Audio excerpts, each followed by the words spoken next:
che effetto le fa? È un po' particolare essere al premio Nonino, cosa sta provando in questo momento? Il premio Nonino è un regalo che la famiglia Nonino fa all'Italia, all'Europa e a tutti noi che siamo qui, ma anche a voi che adesso ci vedete, perché i Nonino sono riusciti a far diventare l'impegno, la cultura, il ragionamento sul mondo, su come va e come dovrebbe andare, qualcosa che si riesce a condividere.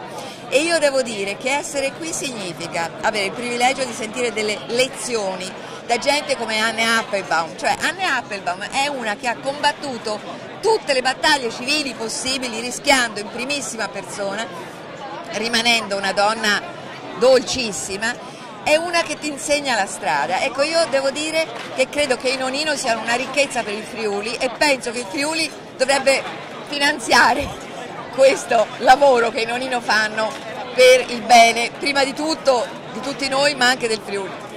Accanto al premio però ci sono anche i prodotti Nonino. Ah beh. C'è qualcuno che le piace in modo particolare? Beh, guardate, io devo dire che l'unica cosa che bevo di solito, rarissimamente, è lo champagne. Allora, Ribolla Gialla è la mia passione. Ribolla Gialla vale veramente i grandi cru e ieri sera ho assaggiato una cosa magnifica, però non so, mi pare non si chiami proprio grappa, che è questo distillato allo zenzero che ha distillato Cristina Nonino, cioè capolavoro assoluto.